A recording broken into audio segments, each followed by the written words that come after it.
கன்னியாகுமரி மாவட்டம் நாகர்கோவிலில் ஆட்சியர் அலுவலகத்தில் மாவட்ட ஆட்சியர் ஸ்ரீதர் தலைமையில் விவசாயிகள் குறை தீர்க்கும் நாள் கூட்டம் நேற்று நடைபெற்றது. விவசாயிகள் மே மாதம் ஏற்பட்ட புயல் மழையில் தோவாளை கால்வாய் உடைப்பு ஏற்பட்டது, பல நாட்கள் ஆகியும் உடைப்பை சரி செய்யவில்லை என்று கூறி வெளிநடப்பு செய்தனர்.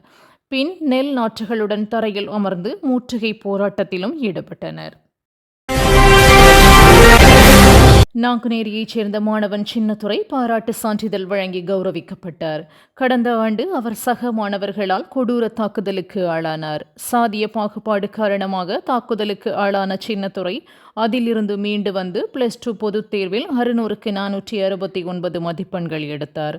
இந்நிலையில் அவரை நேரில் வரவழைத்த விஜய் சால்வை அணிவித்து பாராட்டு சான்றிதழ் மற்றும் பரிசு வழங்கி மகிழ்வித்தார். தமிழகத்தில் ஆணவ குற்றங்களை கட்டுப்படுத்த சிறப்பு சட்டம் இயற்றப்பட வேண்டும் என்று விடுதலை சிறுத்தைகள் கட்சித் தலைவர் திருமாவளவன் வலியுறுத்தியுள்ளார். 2018 உச்சநீதிமன்றம் ஆணவ கொலைகளை தடுக்க மத்திய மாநில அரசுகள் பின்பற்ற வேண்டிய வழிகாட்டு நெறிமுறைகளை பட்டியலிட்டுள்ளதாக கூறிய அவர், அவற்றை செயல்படுத்த திமுக அரசு முன்வர வேண்டும் எனவும் கோரிக்கை விடுத்துள்ளார். சர்வதேச மற்றும் தேசிய விளையாட்டுப் போட்டிகளில் தமிழகம் சார்பில் பங்கேற்று வெற்றி பெறும் 100 வீரர்களுக்கு 3% இடஒதுக்கீடு அடிப்படையில் அரசு பணி வழங்கப்படும் என அமைச்சர் உதயநிதி ஸ்டாலின் அறிவித்துள்ளார். தமிழக விளையாட்டு ஆணைய விடுதிகளில் தங்கி பயிற்சி பெறும் வீரர்களுக்கு ஒரு நாள் உணவுப்படி ரூபாய் 250 இருந்து 350ஆகவும், சீருடை மானியம் ரூபாய் 4000 இருந்து ரூபாய் 6000ஆகவும் உயர்த்தி வழங்கப்படும் என்று தெரிவித்தார். 2026 சட்டப்பேரவைத் தேர்தலில் விஜய் கட்சியுடன் இணைந்து நாம் தமிழர் கட்சி போட்டியிட வாய்ப்புள்ளதாக சீமான் சூசகமாக தெரிவித்துள்ளார்.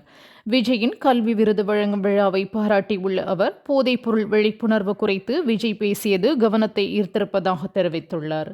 மேலும் தேர்தல் கூட்டணி குறித்து உரிய நேரத்தில் ஆலோசித்து முடிவு அறிவிக்கப்படும் எனவும் சீமான் கூறியுள்ளார். தமிழகத்தில் கடந்த 10 மற்றும் 12ஆம் வகுப்பு பொதுத் தேர்வில் சட்டமன்ற தொகுதி வாரியாக முதல் 3 மதிப்பெண்கள் பெற்ற மாணவர்களுக்கு நடிகர் விஜய் பரிசு வழங்கினார். சாதனை படைத்த மாணவர்களுக்கு சால்வை அணிவித்து கௌரவிக்கும் விஜய் அவர்களுக்கு பாராட்டு சான்றிதழுடன் வைர மோதிரம் ஒன்றையும் பரிசாக அளித்தார். அதனை மகிழ்ச்சியுடன் பெற்றுக்கொண்ட மாணவர்கள் நடிகர் விஜய்க்கு நன்றி தெரிவித்து சென்றனர். டெல்லியில் பெய்த வரலாறு காணாத மழையால் பல்வேறு இடங்கள் வெள்ளக்காடாக மாறியுள்ளன.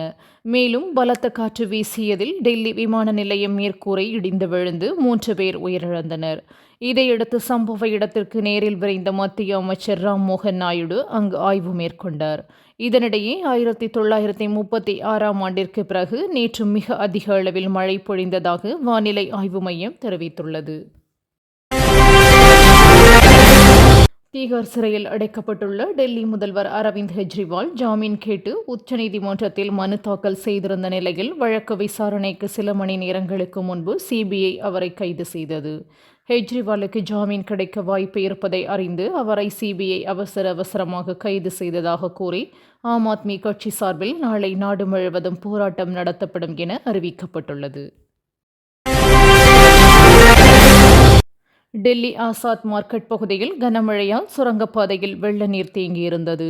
அப்போது அவ்வழியே வந்த 2 பேருந்துகள் வெள்ளத்தில் சிக்கிக் கொண்டன. இதனால் செய்வதறியாது பயணிகள் திணறிய நிலையில் தீயணைப்புத் துறையினர் சம்பவ இடத்திற்கு வந்து அனைவரையும் மீட்டனர். ரப்பர் மிதவை உதவியுடன் பயணிகள் ஒவ்வொருவராக கயிறு மூலம் மீட்கப்பட்டனர். தமிழ்நாடு சட்டப்பேரவை கூட்டத்தொடர் தற்போது நடைபெற்று வருகிறது.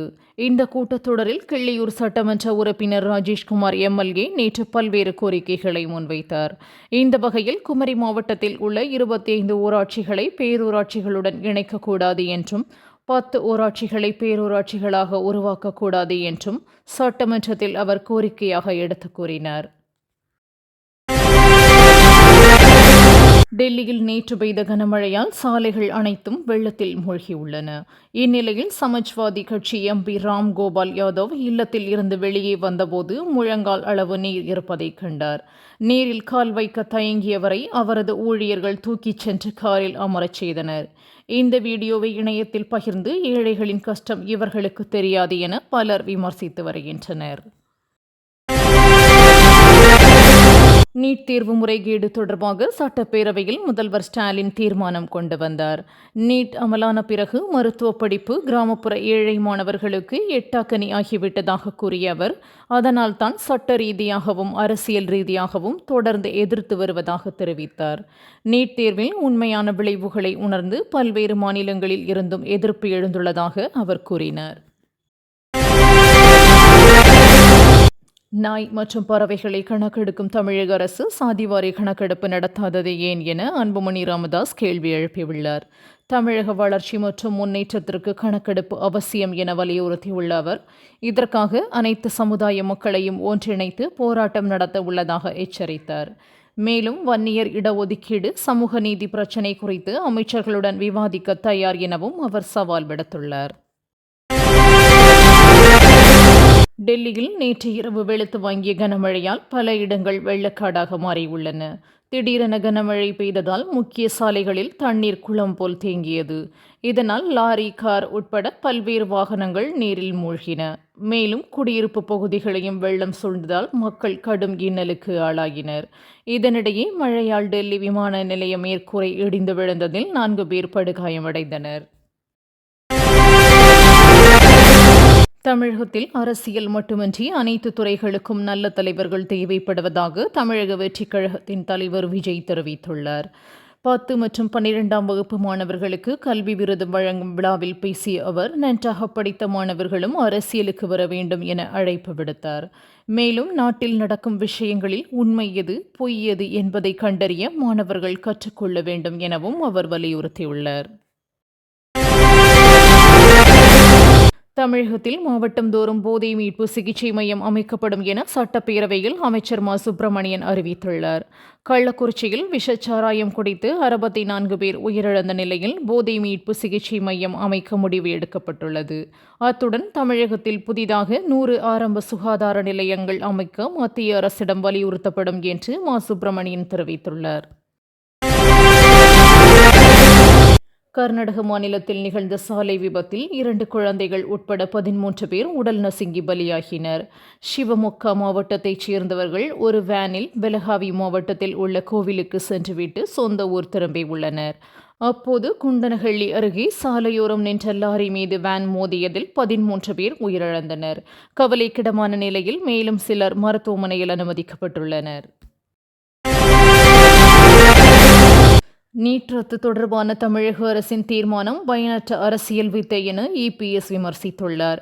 ஏழை மாணவர்களின் மருத்துவ கனவை சிதைக்கும் நீட் தேர்வுக்கு எதிராக குரல் கொடுப்போம் என கூறியுள்ள அவர், நடப்பு நாடாளுமன்ற கூட்டத்தில் நீட் தேர்வை ரத்து செய்ய மத்திய அரசு தீர்மானம் நிறைவேற்ற வேண்டும் என வலியுறுத்தியுள்ளார். முன்னதாக நீட் ரத்து தொடர்பாக தமிழக சட்டமன்றத்தில் தீர்மானம் நிறைவேற்றப்பட்டது.